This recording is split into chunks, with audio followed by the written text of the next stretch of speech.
अब ज़रा एक मरतबा फिर इंडोनेशिया चलते हैं और देखते हैं कि आज शिफा यूसुफजई हमें इंडोनेशिया में कहाँ की सैर करवा रही हैं अकेले अकेले।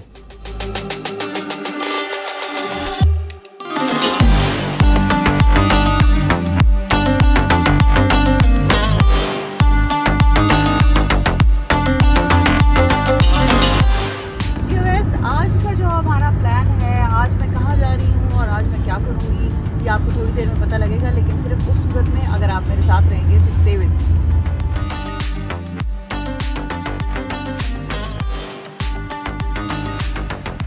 We have landed in another province OS और लोगों के लिए मैं ये बताना चाह रही हूँ कि यहाँ पर हर इलाके की, हर जगह की अपनी ट्रेडिशंस हैं, अपनी लुक है और फील है और ज़ाहिर है अपना कल्चर भी है। बहुत सारी चीज़ें इनकी मेन जकार्ता सिटी से बड़ी डिफरेंट हैं। जिस तरह से यहाँ पर जो पहला कैफ़े एज अ ट्रेडिशन हमें वेलकम किया गया है इस कैफ़े में, और नाश्ता वगैरह ये हमें यहाँ पर कराएंगे। अपना इनका ट्रेडिशनल नाश्ता है और बड़ी ख़ास डिशेज़ हैं जो जिस फ्लोर से, मतलब जिस आटे से ये डिशेज़ यहाँ पर बनती हैं वो थाईलैंड से और एक दो और ममालिक हैं जहाँ पर वो फ्लोर पैदा होता है या प्रोड्यूस होता है, वहाँ से ये लोग इम्पोर्ट करते हैं। और ये रेस्टोरेंट है, यहाँ पर वेलकम किया गया है हमें और बड़ा खूबसूरत ये रेस्टोरेंट बनाया हुआ है, बड़ा ही ट्रेडिशनल, जिसको कहते हैं बड़ी एक बीची किस्म का ये लुक देता है। और बीची मैंने इसलिए कहा कि जिस तरह से जकार्ता जो है वो पानी से दूर है कहते हैं, तो ये वाला जो शहर है या ये वाला जो प्रोविंस है जावा, ये पानी के करीब है। बीच तो डायरेक्टली यहाँ पर नहीं लगता, लेकिन पानी के करीब है। और ट्रेडिशनल नाश्ता हमारा यहाँ पर आ चुका है, तो हम भी ट्राई करते हैं। ये जो है ये टोफू है, ये टोफू है। ज़ाहिर टोफू के बारे में आपने बहुत सुना होगा। This is called what? Cassava. ये कसावा है एंड ये भी कसावा है और ये भी कसावा है। कसावा जो है दिस इज़ फ्राइड कसावा और ये लपेटा हुआ है फ्लावर कसावा का, जो कसावा फ्लोर बेसिकली इसका नाम है, जो कि थाईलैंड से इम्पोर्ट करते हैं। और इसको हम ट्राई करके देखते हैं कि इसका टेस्ट कैसा है। आप भी बैठ जाएँ, हम भी बैठ जाते हैं। अच्छा, और इसका टेस्ट बड़ा आलू टाइप लगता है। तो अगर कोई चीज़ आपको यहाँ पर खानी है, if you are fan of French fries, तो you must try fried cassava.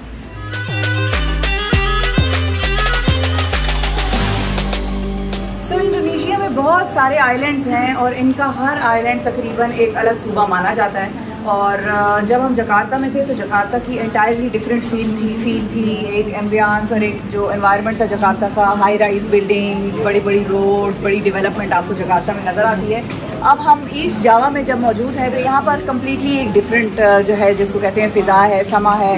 ये पानी के चूँकि करीब है और यहाँ पर बहुत ज़्यादा उस तरह की हाई राइज बिल्डिंग्स या वो नहीं है, छोटे छोटे टाउन्स हैं, पॉकेट्स में आबादियाँ जो हैं आबाद हैं।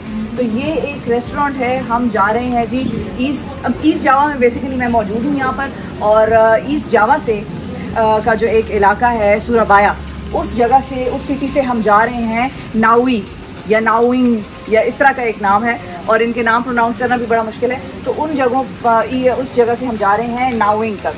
और ये दो अलग अलग शहर हैं, इनके दरमियान एक जगह हमने स्टे किया है थोड़ी देर के लिए। थोड़ा सा यहाँ पर रुकेंगे, रेस्ट करेंगे, थोड़ा सा कुछ इनका ट्रेडिशनल खाएंगे पीएंगे। ये रेस्टोरेंट है और जैसे मैंने आपको बताया इस इलाके की लुक एंड फील बिल्कुल डिफरेंट है। बैम्बू का इस्तेमाल हुआ है। ये अगर मैं आपको दिखा सकूँ, बड़े खूबसूरत हट्स बने हैं, यहाँ पर लोग बैठकर खाते हैं। इनका ट्रेडिशनल फूड ही यहाँ पर अवेलेबल होगा। आई एम श्योर यहाँ पे हमारे जैसे वो बर्गर्स, फ्राइज़ और ये चीज़ें नहीं होंगी।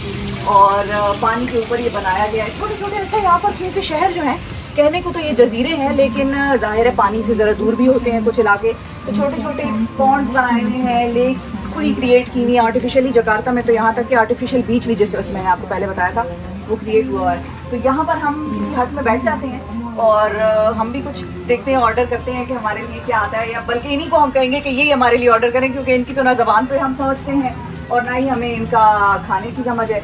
तो हम यहाँ पर आकर बैठ जाते हैं और यहाँ पर ये सीट्स रखी हुई हैं। बड़ा अच्छा वुडन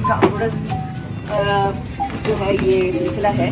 तो हम ये सीट्स वगैरह खोल लेंगे और यहाँ पर हम बैठ जाएंगे और आप भी मेरे साथ बैठ जाएं और हम देखते हैं कि हम यहाँ पर क्या खा सकते हैं। ये मेरा ख्याल है मेन्यू है, नहीं ये रिजर्वेशन है।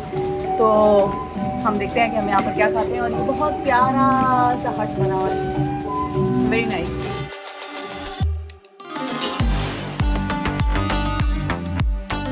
बड़ा पीसफुल सा म्यूज़िक चल रहा है यहाँ पे रिलैक्स करने के लिए। फुल माहौल बनाया हुआ है, पानी का जो एक आवाज़ होती है वो भी आपको बहुत हद तक रिलैक्स करती है। अच्छा, यहाँ पर मैं बैठी हुई हूँ, एक बड़ी इंटरेस्टिंग चीज़ हमने नोट की। जब हम यहाँ पर बैठ रहे थे तो ये जो टेबल्स बनी हुई हैं, इन टेबल्स के नीचे जगह खाली है। सो आप जब यहाँ पर बैठते हैं तो आप ज़ाहिर है जूते बाहर उतारते हैं और आप पाँव पानी में लटका देते हैं, तो वो बड़ा एक रिलैक्सिंग सा, सूदिंग सा एक एक्सपीरियंस है जो आप यहाँ पर लेते हैं। और फिर नज़ारा तो है ही बड़ा रिलैक्सिंग और बड़ा रिफ़्रेशिंग, तो वो तो आप रिफ़्रेश हो ही जाते हैं। ये सब यहाँ पे बहुत ही खूबसूरत एक माहौल बना हुआ है। अच्छा, हर जगह हम जाते हैं तो कोई ना कोई एक्टिविटी ढूंढ लेते हैं। मैं तो वैसे पानी की शदाई हूँ, तो मुझे यहाँ पर मछलियाँ नज़र आ गई और एक फैमिली नज़र आ गई। पहले मैंने फैमिली को देखा, बाद में मछलियों को देखा। फैमिली मछलियों को फीड करा रही है, तो हम भी इनको कहते हैं कि हमें भी थोड़ा सा देखने दें कि ये किस तरह मछलियाँ आती हैं इनके पास। अस्सलाम वालेकुम। You are feeding the fish? I can try. अच्छा, तो अब हम भी मछलियों को खिलाते हैं।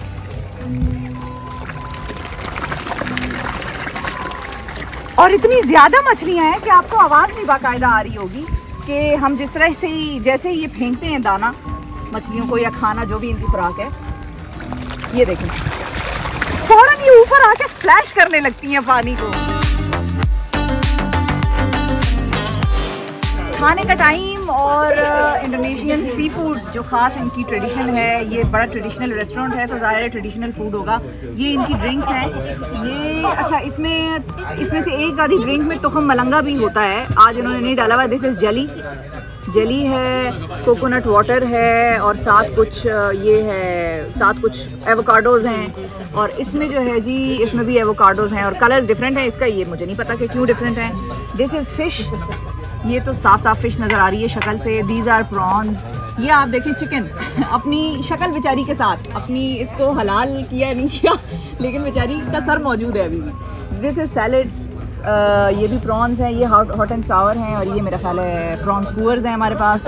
और ये भी फ़िश है। ये इनके चावल हैं और बड़ा ट्रेडिशनल सा इनकी प्रेजेंटेशन है। चावल हम थोड़े से डाल लेते हैं साथ, क्योंकि ये लोग तो हर चीज़ के साथ चावल खाते हैं और जिसको हम कहते हैं सैलड्स वगैरह भी खाते हैं, लेकिन चावल इनके खाने में लाजमी होता है। और ये इवन ब्रेकफास्ट में भी चावल खाते हैं नाज़रीन, ये भी मैं आपको बता दूं।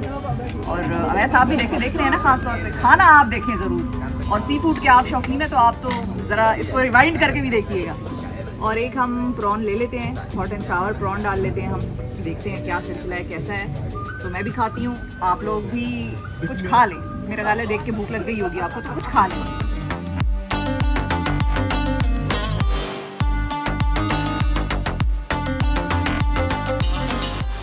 Now we are headed towards Prambanan temple, जो कि हिंदुओं का एक बड़ा मशहूर टेम्पल है। यहाँ पर इंडोनेशिया में बहुत बड़ा है। आपको भी लेकर चलते हैं। और ये हमारी गाड़ी आ गई है, this is our ride, this is going to take us to the temple. और इसमें हम बैठ जाते हैं। प्रम्बलन टेम्पल के अंदर तो हम जा रहे हैं, लेकिन जाने से पहले हमें दाएं और बाएं जाने ये एक किस्म की बड़ी बड़ी जो ईंटें हैं वो नज़र आ रही हैं, बहुत सारी पड़ी हैं। ये सारा जो ग्राउंड है ये भरा हुआ है। इस तरफ भी आप अगर देखें तो ये भी भरा हुआ है। तो हमने इनसे पूछा कि ये क्यों है और ये क्या है, तो इन्होंने हमें बताया कि जब प्रम्बलन टेम्पल तो खैर 9th सेंचुरी में बना था, लेकिन उसके बाद और बहुत सारे छोटे छोटे टेम्पल थे जो इसी विसिनिटी में बनाए गए थे और बहुत सारे वक्त के साथ साथ ख़राब हो गए। अब ये उनकी रूइंस हैं जिसको हम कहते हैं कि आसार क़दीमा, और बहुत सारे अर्थक्वेक्स में भी ख़राब हुए। प्रम्बलन टेम्पल के हवाले से भी अगर हम बताएं तो आखिरी ज़लज़ला जो यहाँ पर आया 2006 में आया और बहुत बड़ा था, लेकिन उससे प्रम्बलन टेम्पल को नुकसान बहुत ज़्यादा इसलिए नहीं पहुँचा कि इसका जो कंस्ट्रक्शन मटेरियल है उस वक्त बड़े बड़े ब्लॉक्स कंक्रीट के इस्तेमाल किए जाते थे, छोटी छोटी ईंटें नहीं हुआ करती थी। और जब ईंटें नहीं हुआ करती थी तो वो जो ब्लॉक्स थे वो ज़्यादा मजबूत साबित हुए और इसलिए प्रम्बलन टेम्पल को 2006 के जो ज़लज़ला था उसमें ज़्यादा नुकसान नहीं हुआ। टेम्पल के सामने मैं खड़ी हूँ, ये छोटा टेम्पल है और ये कहा जा रहा है कि यहाँ पर तकरीबन इस पूरी विसिनिटी में 240 टेम्पल्स हुआ करते थे 9th सेंचुरी में, और बहुत सारे टेम्पल्स, बल्कि तकरीबन सारे ही टेम्पल्स जो हैं वो 10th सेंचुरी में कोलैप्स कर गए। ये जो मलबा आप मेरे पीछे देख रहे हैं ये सब उनकी रिमेन्स हैं, रूइंस हैं। और कुछ ही टेम्पल्स को बाद में रीस्टोर किया गया। जिनको रीस्टोर करना होता है जिन टेम्पल्स को, उसको तकरीबन 1 साल लगता है, वो भी इस साइज़ का छोटा टेंपल। अगर इससे बड़ा होगा तो जाहिर है वो ज़्यादा टाइम लेगा। तो 240 टेंपल्स में से अभी तक 9th 10th सेंचुरी से लेकर अभी तक सिर्फ 20-21 टेंपल्स ही रिस्टोर किए जा सके हैं, दोबारा रीबिल्ड किए जा सके हैं। और दिस इज़ हिस्ट्री। ये तो 9th सेंचुरी हमें जब यहाँ पे आके पता चला, वाकई आप इनका देखें तो आपको एहसास होता है कि आप कहीं उसी वक्त में वापस चले गए हैं, या कोई आप ये इमेजिन करने लग जाते हैं कि उस वक्त इस इलाके में क्या होता होगा। मजीद टेंपल की जो कहानियाँ हैं, मजीद टेंपल के बारे में जो फैक्ट्स हैं वो आपको बताएंगे। टेंपल्स की रेस्टोरेशन का, रीबिल्डिंग का काम आज भी जारी है, क्योंकि इन्होंने ये सारे टेंपल्स बनाने हैं जो यहाँ पर 10th सेंचुरी में कोलैप्स कर गए थे। अच्छा, बनाने का तरीका यहाँ पर बड़ा इंटरेस्टिंग है। ये डायरेक्टली नक्शा बना के टेंपल नहीं खड़ा कर देंगे। जो टेंपल जहाँ पर गिरा है, जाहिर है उसका मलबा वहीं पर पड़ा है, तो जो टीम्स रिस्टोर करने आती हैं वो पहले उसको फिगर आउट करती हैं, जिस तरह से हम जिग्सॉ पजल खेलते हैं या जो लेगोज होते हैं, बच्चों के ब्लॉक्स की गेम होती है। ये सारा जो है ये पहले फिगर आउट करते हैं कि कौन सा ब्लॉक कहाँ पर जाएगा, क्योंकि उस वक्त इंटरलॉकिंग सिस्टम हुआ करता था। एक ब्लॉक अगर लगा दिया गया है तो दूसरा उसके साथ ऐसे लगाते थे कि वो लॉक हो जाए, और फिर तीसरा उसके साथ ऐसे लगाते थे कि तीनों लॉक हो जाए। तो वो एक इंटरलॉकिंग सिस्टम के तहत ये सारे बड़े बड़े ब्लॉक्स, ये देखें ये पूरा एक ब्लॉक है जिसके ऊपर ये सारी स्टोन कार्विंग हुई हुई है। फिर उसी तरह ये एक ब्लॉक अलग है, ये वाला पीस अलग है, ये वाला ब्लॉक अलग है। तो ये सब इंटरलॉक्ड हैं और इंटरकनेक्टेड हैं, लेकिन टीम ने पहले रिस्टोर करने से आकर इनको फिगर आउट करना है कि विच पीस गोज वेयर।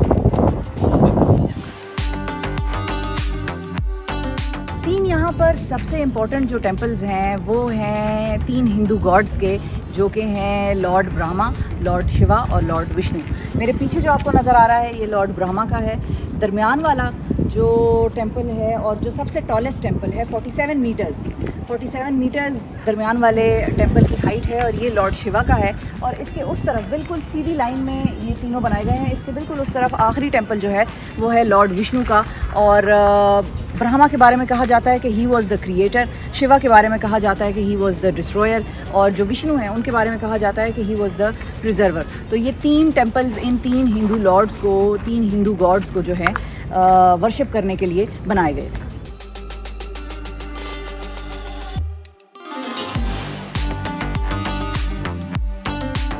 ये जो जगह है ये टेंपल्स का इंतहाई बैक साइड है, और यहाँ पर भी आपको वैसे तो ये रेलिक्स नज़र आ रहे हैं, रिमेन्स नज़र आ रहे हैं पुराने टेंपल्स के, लेकिन यहाँ पर मैं इसलिए नहीं बैठी, आपको ये बताने के लिए बैठी हूँ कि ये सारा नीचे ग्राउंड नज़र आ रहा है, ये बेसिकली एक ओपन एयर थिएटर है। और यहाँ पर लोकल्स जो हैं, रामायण जो हिंदूज़ की एक बहुत मशहूर कथा है या बहुत मशहूर एक किस्सा है, वो यहाँ पर परफॉर्म किया करते थे।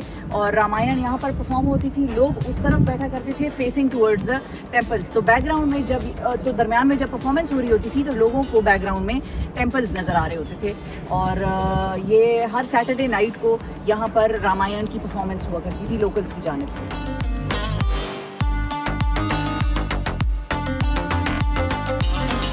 ये एग्ज़िट का रास्ता है। एंटर हम दूसरी साइड से हुए थे, आपको दिखाया था, और एग्ज़िट अब हम यहाँ से हो रहे हैं। ये भी बड़ा ही खूबसूरत व्यू है एक, लेकिन आपको ये एहसास होता है कि 9th सेंचुरी में 10th सेंचुरी में लोग किस तरह से यहाँ पर आकर इबादत किया करते थे अपनी, और ये this was a place of worship for them.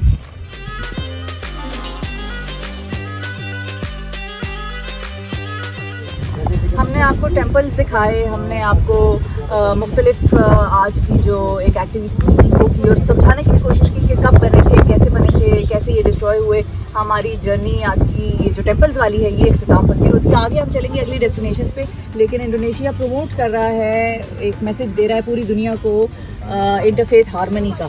और ये इसलिए ज़रूरी है कि आप अपनी हिस्ट्री को मस्ख करने के बजाय, मिटाने के बजाय आने वाली जनरेशन्स के लिए प्रिजर्व करते हैं, आप उसको खोल के रखते हैं उनके लिए, ताकि वो भी देखें कि हमारे मुल्क में, हमारी सरजमीन पे क्या हुआ करता था एक ज़माने में और अब क्या है। Indonesia is one of the largest country in terms of population, largest Muslim country in terms of population and in terms of land mass also, क्योंकि हज़ारों इनके जजीरे हैं। लेकिन उसके बावजूद ये सिर्फ ये ही नहीं प्रमोट करते कि इस मुल्क में सिर्फ मुसलमान रहेंगे। आपको तो मैंने सिर्फ एक प्रम्बनन टेम्पल दिखाया, उसके बाद हमने पार्क का जब दौरा किया तो बुद्धिस्ट के टेम्पल्स भी हमने विज़िट किए। Prambanan was the Hindu temple. और ये भी आपको मैं बता दूं कि हज़ारों टेम्पल्स हैं, छोटे बड़े हर साइज़ के हज़ारों टेम्पल्स यहाँ पर प्रिजर्व किए गए हैं, ताकि लोग आएँ दुनिया से और वो ये देखें कि इंडोनेशिया किस चीज़ का मैसेज दे रहा है।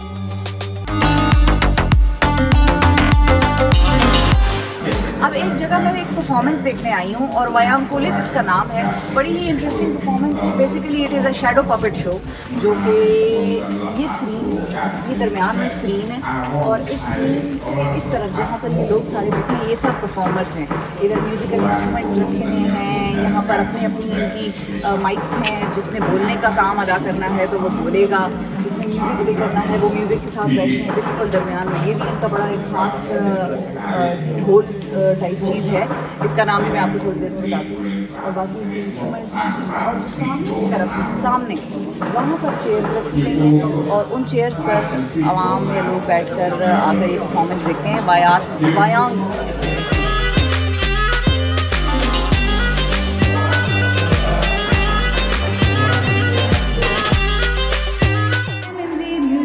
of the kingdom of Sultan Hamankul X, who is now the takht nasheen of this kingdom, जो कि इस वक्त गवर्नर भी हैं इस स्टेट के। If you can come closer, I will show you कि इनका जो एक्चुअल नाम है वो कितना छोटा है और कितना बड़ा है। So Hamengkubuwono इनका असल नाम है जिससे ये जाने जाते हैं। लोग इनको सुल्तान भी कहते हैं, लेकिन इनका जो ऑफिशियल नेम है वो कितना छोटा सा है वो मैं आपको दिखाती हूँ। इधर से इनका ऑफिशियल नेम स्टार्ट होता है और यहाँ पर इनका ऑफिशियल नेम ख़त्म होता है। सो इतना छोटा सा है इनका ऑफिशियल नेम। यहाँ से इनका ऑफिशियल नेम स्टार्ट हो रहा है। This goes all the way from here to here, then from here to here, then यहाँ से यहाँ तक, एंड देन यहाँ से यहाँ तक। ये इनका ऑफिशियल नेम है पूरा।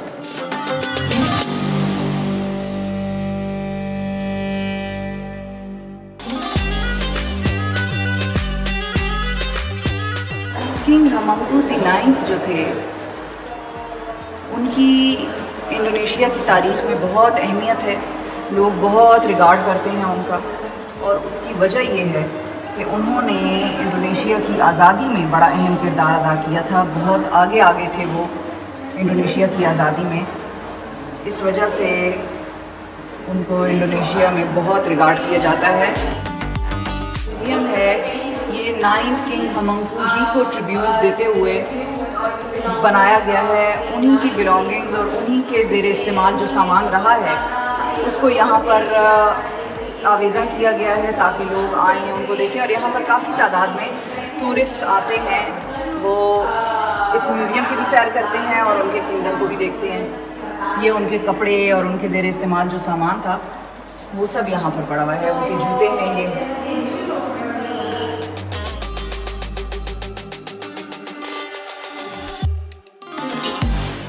किंगडम में मैं मौजूद हूँ। इंडोनेशिया में बहुत सारे किंगडम्स थे, जिसमें से कि गालिबन ये एक या चंद एक ही हैं किंगडम्स जो आज भी मौजूद हैं। लोग आते हैं यहाँ पर देखने के लिए। परफॉर्मेंस जो मैंने आपको दिखाई, शैडो पपेट की परफॉर्मेंस या वायांग की परफॉर्मेंस, वो इसी किंगडम का हिस्सा है और इन्हीं की एक कह लें कि मीरास है। अच्छा, अब मेरे साथ यहाँ पर एमी मौजूद हैं और ये किंगडम किसका है, कौन यहाँ पर किंग है और किस तरह से यहाँ पर चीज़ें होती हैं, ये हम जानेंगे। हाय एमी, अस्सलाम वालेकुम। वालेकुम अस्सलाम। Thank you for giving me time. Firstly, I would like to know that who is the king right now of this kingdom? Actually, we have the same name, Hamengkubuwono. Hamengkubuwono. Yeah, this started in 1756. We have the first Hamengkubuwono, and now we have the 10th. The 10th Hamengkubuwono. ठीक है, Hamengkubuwono the 10th अब हमारे पास हैं, जो इस kingdom के एक तरह से ओनर हैं या किंग हैं। So how is his family? Do they still live here? Yeah, there's all of the family of the Sultan. They live here. Yeah. And what is the number of staff and the caretakers of this huge place? Actually, because Yogyakarta is the real kingdom in Indonesia, so we have more than 3,000 employees as the government of the Sultan, and for the Sultan self, we have about 50. Oh, okay. And is this the only kingdom in Indonesia? No. There were many? Yeah, so we have many kingdoms in Indonesia, but the Sultan of Yogyakarta is the one and only Sultan still have political power. Ah, still have political powers. Yeah. So what does that mean? He is also the governor of the province of Yogyakarta. Oh, so let's take time from him and maybe we can meet him. Yeah, maybe in near Malioboro. Okay. So वो जो ये जिस king की बात कर रहे हैं, the name of the king is again? Hamengkubuwono. So Hamengkubuwono 10th जो हैं इस वक्त किंग हैं, और पहले वाले का नाम भी Hamengkubuwono था। और 10वां किंग जो है वो आज अब यहाँ पर आए हुए हैं। ज़ाहिर है अपनी उन्होंने तख्त संभाला है अपने आबाओ अजदाद के बाद, और ये वाहिद किंगडम है जिसके पास इंडोनेशिया में स्टिल पॉलिटिकल पावर है। By political power we mean कि he is the governor of this state province, right? Okay, so थोड़ा सा मैं आपको इसका नज़ारा करा देती हूँ। अच्छा, ये मेरे पीछे जो ये ऊपर आपको नज़र आ रहा है ये छोटा सा पैटियो है, और यहाँ पर 3-4 पैटियो इस तरह के बने हुए हैं बड़े खूबसूरत से, और इसके ऊपर म्यूजिकल इंस्ट्रूमेंट्स वगैरह बनाए हुए हैं। और जैसा कि मैंने आपको पहले दिखाया कि जो परफॉर्मेंस हो रही थी उसमें म्यूजिकल इंस्ट्रूमेंट्स का बड़ा किरदार था, तो हो सकता है कि इस फैमिली का या इस किंगडम का बहुत गहरा ताल्लुक हो म्यूजिकल परफॉर्मेंस से। एक तो सिग्निफिकेंस उसकी ये थी कि इस्लाम फैलाया गया म्यूज़िक के थ्रू। और ये वाला जो साइड है सारा बड़े बड़े वरांडाज हैं, लंबे लंबे वरांडाज हैं, और हो सकता है कि यहाँ पर बैठकर दावतें होती हों जब हेड्स ऑफ द स्टेट्स या हेड ऑफ द प्रोविंसेस बाकी स्टेट्स के लोग आते होंगे, तो यहाँ पर दावतें होती होंगी। वो जो है शायद कोई एंट्रेंस लग रही है, ये बड़ा प्यारा सा कॉरिडोर है, यहाँ पर 2 शेर भी रखे हुए हैं साइड्स पे, तो आपको ऐसा मालूम होगा कि जैसे ये घर का हिस्सा है। यहाँ पर हो सकता है कि वो लोग रहते हैं, और जिस तरह से कि मुझे अभी हमारी गाइड ने बताया कि वो फैमिली अभी भी यहाँ पर रिहाइश पजीर है, और पता नहीं कितने हज़ार उनके एम्प्लॉइज़ हैं, केयर टेकर हैं इस जगह के। तो quite historic and quite interesting.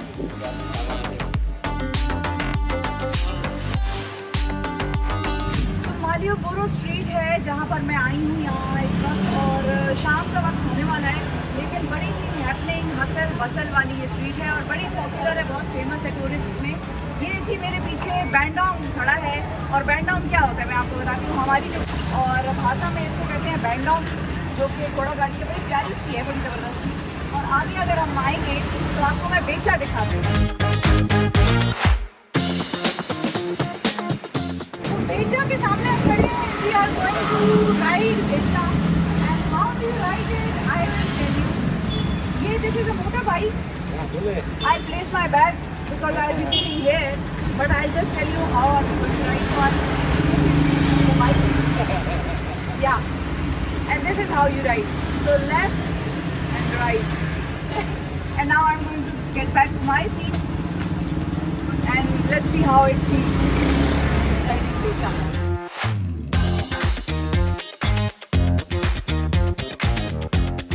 We have tried becha. Now Artom is what we are going to ride, and घोड़ा गाड़ी basically हमारी घोड़ा गाड़ी है, इस पे हम बैठ जाते हैं, and let's go.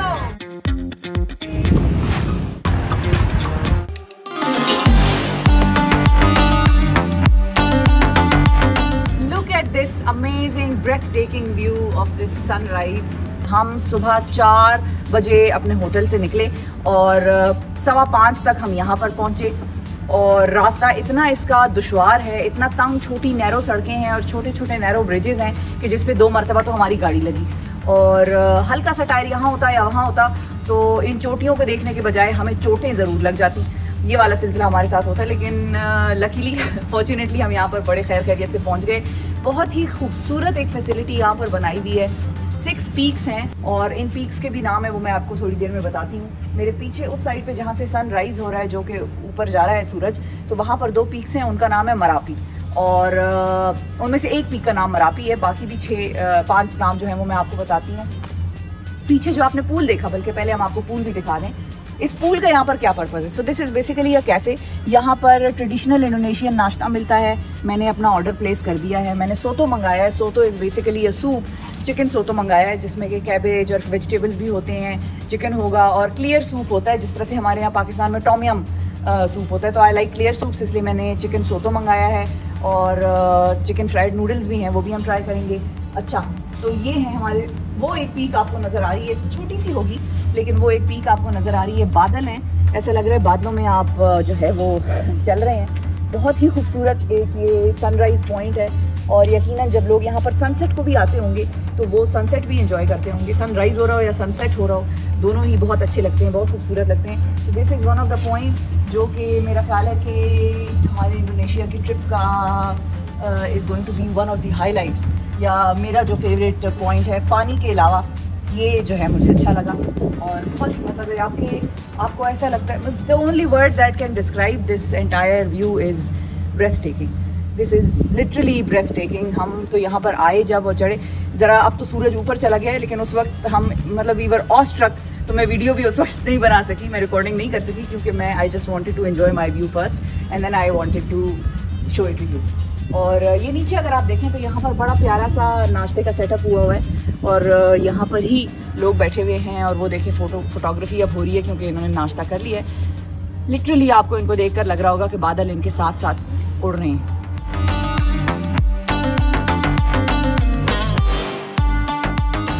ब्रेकफास्ट आ गया हमारा और हम नाश्ता करेंगे।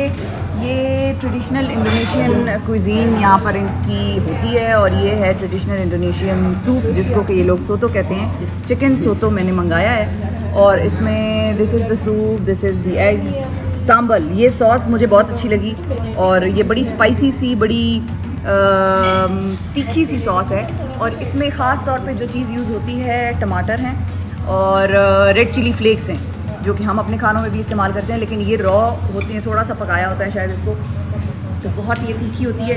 और वाइट चावल है, white rice, as you know कि इंडोनेशिया में राइस का बहुत इस्तेमाल है, तो ये चावल हैं। और ये है जी क्रुपो, पापड़ को या जिसको हम पापड़म्स कहते हैं उसको ये लोग क्रुपो कहते हैं। और ये बनाना लीव्स हैं, केले के पत्ते और ये ऊपर बड़ी प्यारी सी डिज़ाइनिंग हुई है। दिल नहीं चाह रहा कि आप इसको ख़राब करें, लेकिन we'll start with breakfast and I'll see you later.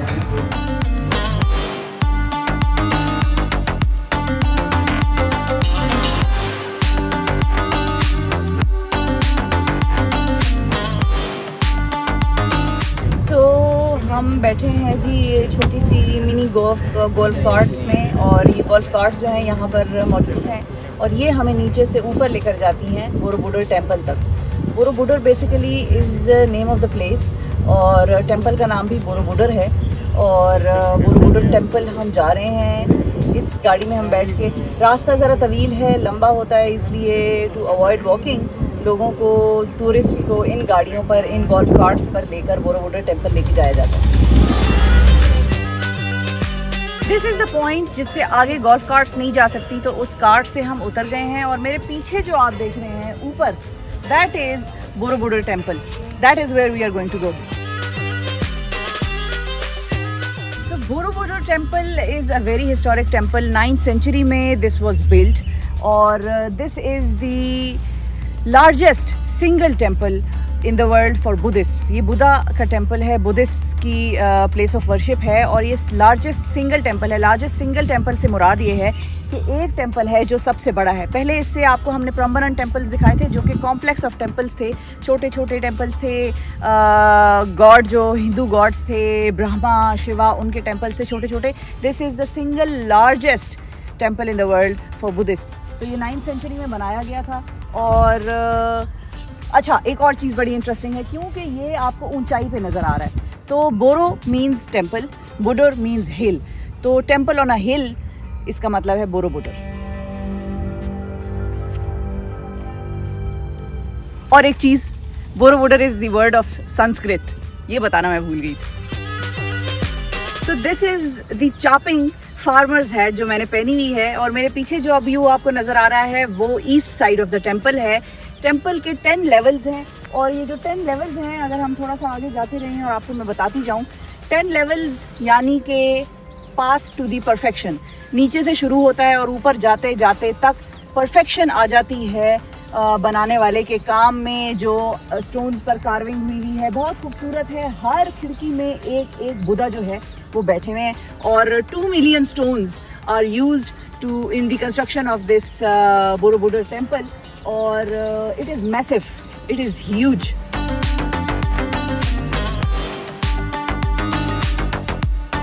बोरोबुडर temple और प्राम्बनन टेम्पल के हवाले से जो इंटरेस्टिंग डिटेल्स यहाँ पर मुझे पढ़ने को मिली, जानने को मिली, वो ये हैं कि जो बोरोबुडर टेम्पल का किंग था, उसकी बेटी यानी कि जो प्रिंसेस थी, she was married to the king of Prambanan temples और इसी वजह से एक दूसरे के मज़हब को टॉलरेट करने के लिए, उसको इंटरफेथ हार्मनी को उस वक्त भी प्रमोट करने के लिए उन्होंने क्या किया था कि उन्होंने प्राम्बनन टेम्पल्स जो कि हिंदू टेम्पल्स थे उसके कॉम्प्लेक्स में एक बुद्धिस्ट टेम्पल बना दिया था फॉर द बुद्धिस्ट प्रिंसेस जो कि वहाँ पर जाकर जाकर क्वीन हो गई थी, लेकिन यहाँ पर वो प्रिंसेस थी।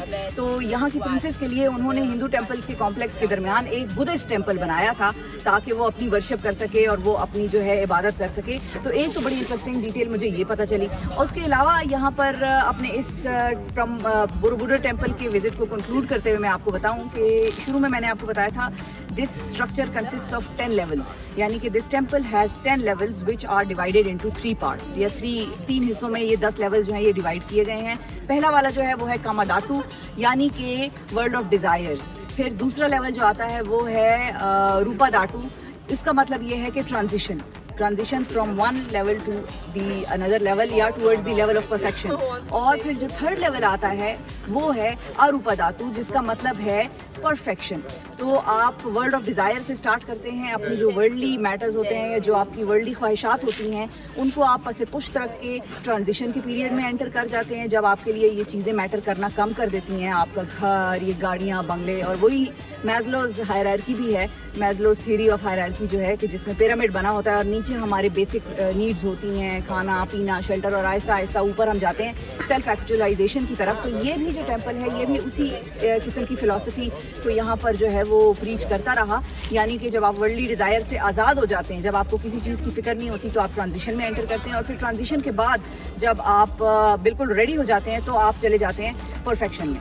So this is where I conclude my today's visit of this Borobudur temple। और मैसेज आपके लिए भी यही है कि वर्ल्डली डिज़ायर्स में इंगेज करने के बजाय सेल्फ एक्चुअलाइजेशन की तरफ जाया जाए।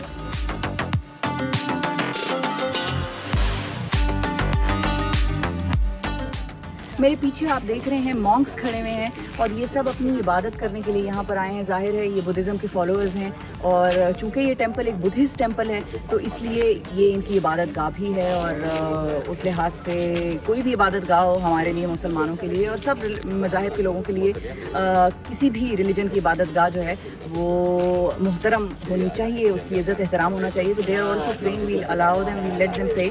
और मैं सिर्फ चाहती थी कि मैं आपको एक झलक दिखाऊँ कि यहाँ पर मॉन्क्स भी आते हैं।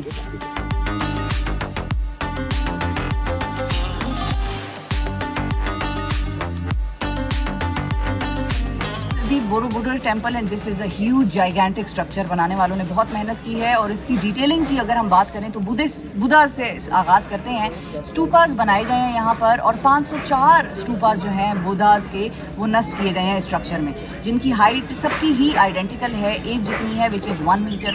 लेकिन पोजेस जिसमें ये बनाए गए हैं और यहाँ पर नस्ब किए गए हैं वो 6 हैं और वो डिफरेंट हैं। मिसाल के तौर पर this is witness, this is blessing, this is no fear, this is teaching, this is meditation and this is turning the wheel of life। और अगर हम इसी सारे पोजेस को जावानीज़ डांस स्टेप्स में रिपीट करें और थोड़ा सा तेज़ तेज़ करें तो ये जावानीज़ डांस स्टेप्स की तरह लगते हैं। मिसाल के तौर पे witness, blessing, no fear, teaching, meditation and turning the wheel of life. So अगर तेज़ी से करेंगे तो ये लगेगा कि जैसे आप लोग जावानीज़ डांस कर रहे हैं।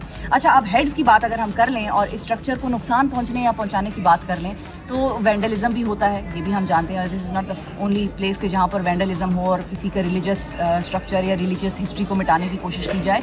ये पूरी दुनिया में होता रहा है और आज भी हो रहा है। अच्छा, इसमें कुछ स्टूपास ऐसे हैं, हम करीब से थोड़ी देर में मैं आपको दिखाती हूँ। कुछ स्टूपास ऐसे हैं जिनका कि सर नहीं है, तो जो हेड डैमेजेस हैं अगर वो हम कहेंगे तो वो इंसानों के किए गए हैं, यानी कि वैंडलिज्म इंसानों ने जो किया है। और उसके अलावा जो डैमेजेस स्ट्रक्चर को पहुँचे हैं वो डैमेजेस जो हैं वो नेचुरल डिज़ास्टर्स, मौसम, वोल्केनोज़ यानी कि अर्थक्वेक्स की वजह से आया है। ये बिल्कुल सेंट्रल जावा का मिड पॉइंट है, जिसको सेंटर ऑफ ग्रेविटी, अगर हम दुनिया का सेंटर ऑफ ग्रेविटी है तो ये सेंट्रल जावा का सेंटर ऑफ ग्रेविटी है। और ये बिल्कुल मिड पॉइंट इस आइलैंड का है जहाँ पर ये स्ट्रक्चर जो है बोरोबुडर टेम्पल बनाया गया है। तो इसको यहाँ बनाने का मकसद ये है कि ये वोल्केनोज़ के करीब है। और जैसे मैंने आपको बताया था कि जो मेरे पीछे आपको लेगो पीसेज या ये जो ब्लॉक्स नज़र आ रहे हैं, ये हाई क्वालिटी वोल्केनो का जो मटेरियल है उससे बनाया गया है। तो वोल्केनो से मटेरियल और ब्लॉक्स को यहाँ पर ट्रांसपोर्ट करना आसान था, क्योंकि ये जो जगह है ये वोल्केनोज़ के दरमियान है। खैर, आसान तो क्या ही था, 30 से 35 साल लग गए इनको सिर्फ वोल्केनो से ये स्टोन्स या ब्लॉक्स बनाकर यहाँ पर लाकर ट्रांसपोर्ट करने में। और इस टोटल स्ट्रक्चर को बनाने में जो टाइम लगा है दैट इज़ 60 to 75 ईयर्स।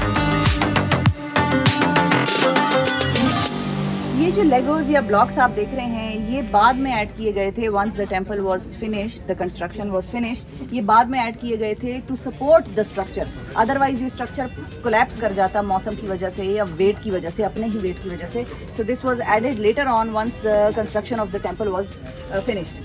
और उसका एक और जो उसकी एविडेंस है वो ये है कि ये देखें ऊपर तो आपको स्टोन कार्विंग हुई हुई नज़र आ रही है। ये सब कार्व्ड है और बड़ा ही डिटेल्ड कार्विंग है, लेकिन नीचे अगर आप देखें तो स्टोन्स पे कार्विंग नहीं हुई हुई। हालांकि ये सेम पीसेज हैं और सेम कहानी जो है कैरी ऑन कर रही है, लेकिन नीचे वालों पे कार्विंग नहीं हुई हुई क्योंकि उनको ये डर लग गया था कि शायद ये बिल्डिंग कोलैप्स कर जाएगी वेट की वजह से।